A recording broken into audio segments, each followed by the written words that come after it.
A tentativa acaba sendo inútil, e parece que Mo não tem escolha a não ser confiar apenas em sua força física. Apesar disso, ele decide voltar ao santuário dos deuses e retornar no dia seguinte, uma vez que o corpo esteja completamente curado.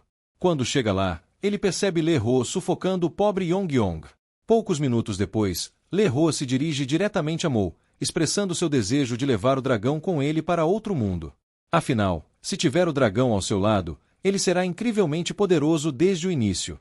No entanto, Mo não dá muita atenção às palavras do humano.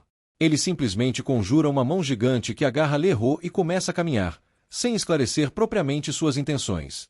Embora mencione brevemente que vai, de fato, enviar Le-Ro para outro mundo. Um tempo depois, Mo chega ao domínio de Lúcifer, o segundo deus mais poderoso. Ele invade o castelo sem pedir permissão ou qualquer formalidade. Lúcifer, por sua vez, já sabe o que está acontecendo e por que Mo está lá, então se recusa imediatamente, sem sequer ouvir o pedido. Mas Mo insiste, deixando claro que já decidiu enviar aquele humano irritante para outro mundo. Ele humildemente pede a Lúcifer que abra o portal. Lúcifer, é claro, detesta Mo e o jeito como ele tenta dar ordens, além de não ter motivo algum para obedecer. Bem, Mo rapidamente lembra Lúcifer da enorme diferença entre seus poderes, o que deveria ser mais que suficiente para convencê-lo. E, se Lúcifer ainda tiver algum problema em seguir o que está sendo dito, ele pode tentar enfrentá-lo. Claro que Lúcifer sabe exatamente onde isso vai dar, então tudo o que ele pode fazer é ferver de raiva. Eventualmente, ele cede e começa a abrir o portal, mas Mo interrompe, decidindo lidar com tudo sozinho. Lúcifer o lembra que interferir no domínio de outro deus vai contra as regras não escritas dos deuses. Ele avisa que, se um deus interferir no domínio de outro, uma barreira defensiva será ativada. Mo, sendo quem é, ignora o aviso e quebra a barreira com as próprias mãos, deixando Lúcifer completamente sem palavras. Após destruir a barreira, Mo solta o garoto e o instrui a passar pelo portal, garantindo que ele será transportado para outro mundo. Mas Le-Ro hesita, dizendo que não quer ir para um lugar desconhecido sem o dragão que pediu. Mo, no entanto, recusa descaradamente, afirmando que Yong-Yong pertence a ele. Ele deseja boa sorte a Le-Ro em encontrar um dragão por conta própria e, com isso, o arremessa com sua mão gigante em direção ao portal, enviando-o para o novo mundo. Com a missão cumprida, Mo decide partir. Lúcifer, por outro lado, fica parado, tremendo de raiva. Você entende, Lúcifer originalmente veio de seu próprio domínio, o planeta Alun. Ele foi o primeiro rei demônio, ocupando o topo de todos os seres vivos. Com todo o poder que tinha, tornou-se arrogante ao ponto de desafiar a existência conhecida como Deus.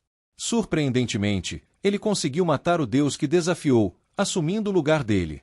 Basicamente, ele chegou ao topo derrotando outros deuses. Naquela época, Lúcifer era o deus dos deuses, o governante absoluto, invencível e supremo. Lendário e incomparável, catastrófico e mitológico, infinito e transcendente. Em resumo, ele era uma força completamente invencível. Lúcifer absolutamente odeia o Brutamontes conhecido como Mo. Do lado de fora, enquanto Mo sobe nas costas de Ongyongon para partir, um grande e ameaçador olho observa atentamente nosso herói. Agora, voltamos a Lúcifer, que está tão vermelho quanto um tomate, com toda a raiva fervendo dentro dele. Mudamos o foco para o valentão, cujo rosto, de forma assustadora, lembra um Lúcifer furioso. Ele está completamente irritado por ter sido humilhado por um suposto perdedor patético. No entanto, ele não pretende deixar Le-Ro escapar impune, especialmente depois de ser envergonhado daquela forma. Seu orgulho não permite que ele aceite a derrota sem revanche. Decidido, ele chama sua carta na manga, Shao Yon. Entra em cena o Rei Shao. Ele é um cara musculoso e campeão da divisão juvenil de peso médio no 11º Festival Nacional de Esportes. Enquanto sua testa pinga suor na academia, um telefone toca repentinamente no vestiário, chamando sua atenção. Mas o telefone não é dele, pertence ao seu amigo Guak Chol. Guak tem 2 anos de experiência no boxe e já participou de 14 sessões de sparring. Pegando seu celular rachado, ele atende a ligação e, claro, quem está do outro lado da linha é ninguém menos que o valentão. Aliás, como ainda não sabemos o nome desse valentão, vamos dar a ele um apelido merecido, Chic Puss. Chic Puss oferece a Guak um celular novo para substituir o dele, mas, em troca, quer um favor. Bem, você já sabe como isso funciona. Guak está mais do que disposto a ajudar Chic Puss com o que for necessário. A cena muda para a sala de aula. Chic Puz entra com o nariz e as orelhas cobertos por curativos, além da mão enfaixada.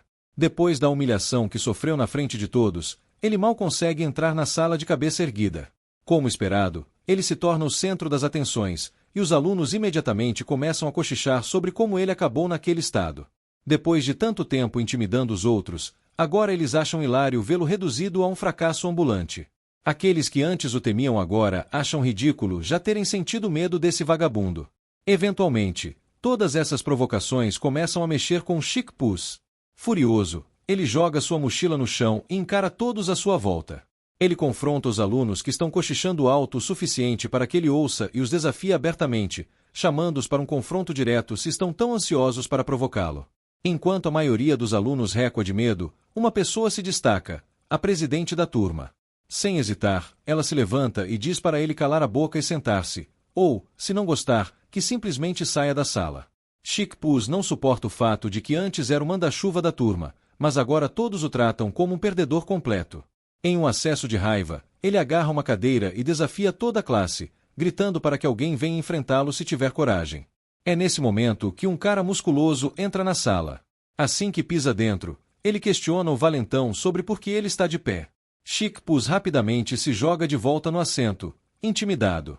A presidente da turma troca um olhar rápido com o professor, garantindo silenciosamente que está tudo sob controle. No entanto, o professor tem outros planos. Ele pede para a presidente da turma encontrá-lo depois da aula. Aparentemente, o aluno que causou toda a confusão no dia anterior, Lerro, não tem atendido o telefone. O professor quer que a presidente da turma vá checar como ele está. Para tornar a proposta mais atraente, ele promete a ela uma carta de recomendação brilhante para seu último ano. Com isso, o professor descarrega sua responsabilidade na pobre garota e sai. Mais tarde, a presidente da turma chega ao prédio do alojamento. Ela bate na porta por um tempo que parece uma eternidade, mas ninguém responde. Como também não atendem suas ligações, ela decide agir por conta própria e entra no quarto. No momento em que pisa para dentro, duas coisas chamam imediatamente sua atenção. Primeiro, há baratas rastejando por toda parte. Segundo, e muito mais preocupante, o homem que ela procura está jogado no chão, com os olhos revirados. Seu coração dispara e o pânico toma conta dela. Por um instante, ela realmente acredita estar olhando para um cadáver. Mais tarde, vemos que o corpo de Lerro foi levado ao hospital. Nesse exato momento, Mo retorna ao corpo depois de se encontrar em um lugar completamente diferente de onde o deixou. Naturalmente curioso sobre seu entorno, ele tenta se sentar e percebe que está conectado a um soro. Como ele não entende o conceito de injeções ou IVS, sente-se desconfiado com a estranha sensação do fluido entrando em suas veias. Ele se concentra nisso e logo percebe que o líquido contém nutrientes que estão sendo rapidamente absorvidos, ajudando a acelerar sua recuperação. Não é exatamente magia, mas seja lá o que for, é inegavelmente eficaz. O pensamento de que até a Terra possui algo tão útil faz um sorriso surgir em seu rosto. No entanto, seu riso sutil chama a atenção da presidente da turma, que se arrepia com a cena. Ela então explica que o professor da sala instruiu-a a encontrá-lo. Agora que sua missão foi cumprida, ela pretende ir embora. Enquanto isso, Mo tem muitas perguntas que deseja fazer. Rapidamente, ele pede que ela espere um momento para que possa perguntar algumas coisas. Ela reconhece o pedido e para por um instante, concedendo-lhe um curto período de tempo antes de seguir para a aula de reforço. Parece que Mo tem algumas questões que podem ajudá-lo a entender melhor este mundo. A mais importante delas é se existe algum lugar onde ele possa treinar seu corpo. A garota mantém uma expressão completamente neutra, sem saber como responder, já que sua pergunta veio do nada e foi totalmente inesperada. Após pensar por um momento, ela decide ajudá-lo. Como Mo está completamente sem dinheiro, ele acaba indo parar em um parque público em vez de uma academia lotada. Depois de algumas barras, Mo se sente muito bem. Mesmo estando apenas em um parque comum com equipamentos básicos de treino, ele acha tudo incrivelmente avançado comparado ao que tinha há 4.000 anos. Naquela época, seu único exercício era rolar pedras, escalar penhascos e cavar buracos. Eram métodos primitivos e simples de treinamento, mas agora, olhando para esses equipamentos modernos, ele é forçado a admitir que os terráqueos são mais resistentes do que imaginava. De repente, uma pedrinha acerta Mo do nada. Ele se vira e vê que Chic Puz apareceu, e trouxe Guac, o amigo que contratou. Se minha memória não falha, Chic Puz está encharcado de suor, com o rosto contorcido como se estivesse sofrendo uma séria constipação. Ele vasculhou toda a vizinhança procurando por Mo e, de todos os lugares possíveis, foi ali que finalmente o encontrou. Enquanto isso, Mo pega a pedrinha do chão, tentando descobrir quem teve a ousadia de acertá-lo com aquilo. Em um movimento nada inteligente, Chicpus admite que foi ele e, sem perder tempo, solta uma ameaça, se gabando de que a dizer que Mo precisa ser parado. Antes que Chicpus possa terminar de falar, Mo acerta um soco tão devastador que o joga direto no chão. Veja bem, Tamu, aquela pedrinha contou como um ataque preventivo, o que foi mais do que justificativa suficiente para iniciar a luta. A cena muda para o Santuário dos Deuses, onde todos estão reunidos em torno de uma grandiosa mesa redonda para uma reunião regular. Mas, em vez de Mo, é Yonji-Ongon quem ocupa o assento, representando seu mestre. Com um discurso escrito em mãos, Yonji-Ongon inicia a reunião, preparado para atuar como mensageiro em nome de seu Deus. As coisas tomam um rumo inesperado quando um Lúcifer absolutamente furioso interrompe, exigindo saber que diabos Yonji-Ongon está fazendo ali. O pobre dragão quase salta para fora de suas escamas de tanto susto. Em pânico, ele se apressa em garantir a Lúcifer que está ali apenas para entregar uma mensagem e que sairá logo em seguida. Após essa explicação frenética, Yonji-Ongon se recompõe e prossegue com a entrega da mensagem. Ela é simples, talvez até simples demais. Diz apenas que Mo está ansioso para lutar contra alguém mais forte que ele e pede para ser avisado imediatamente caso tal pessoa apareça. E com isso, a mensagem chega ao fim. Como era de se esperar, Lúcifer fica ainda mais irritado com essa bobagem. Ele bate na mesa com tanta força, em frustração, que uma rachadura se forma na superfície.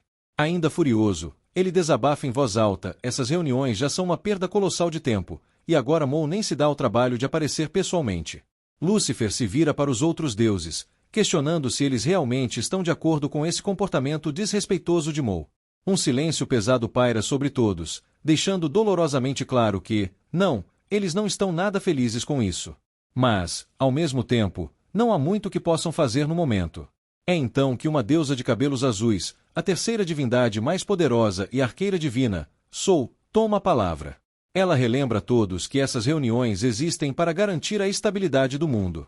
Quando surge uma anomalia que nem mesmo o Deus do coração consegue lidar, todos devem intervir e resolver o problema. No entanto, ela considera decepcionante, se não completamente desrespeitoso, o fato de Mo sequer ter se dado ao trabalho de comparecer. Lúcifer, já à beira de uma explosão, irrompe novamente. Ele ruge que o verdadeiro problema é que Mo trata a manutenção do mundo como se fosse um jogo. Ele alerta que, do jeito imprudente que Mo continua agindo por capricho, todo o sistema pode colapsar. Para piorar as coisas, as soluções de Mo sempre acabam tornando tudo ainda pior. Sua raiva atinge o ápice ao lembrar do desastre ocorrido 1000 anos atrás no planeta Cíclopes. Só de pensar nisso, seu ódio se intensifica ainda mais. O deus de Cíclopes, visivelmente desconfortável, apenas acena em concordância, recordando o incidente desastroso. Aliás, ele é o 8º deus mais poderoso. Aqui vai um pouco de contexto sobre o que aconteceu naquela época. No planeta Cíclopes, uma criatura do vazio chamada Shagotin atacou. Enquanto Mo, o maníaco, obliterou o monstro com sua força bruta, sua imprudência causou danos colossais ao próprio planeta. Lúcifer acredita firmemente que, se os deuses tivessem trabalhado juntos, poderiam ter minimizado a destruição. Em vez disso, Mo estragou tudo, permitindo que a criatura devorasse parte do planeta antes de finalmente derrotá-la. Lúcifer já não aguenta mais. Ele declara que não pode continuar assistindo aquele lunático destruir tudo em seu caminho. Sem hesitar, ele vai tão longe a ponto de afirmar que Mo precisa ser parado.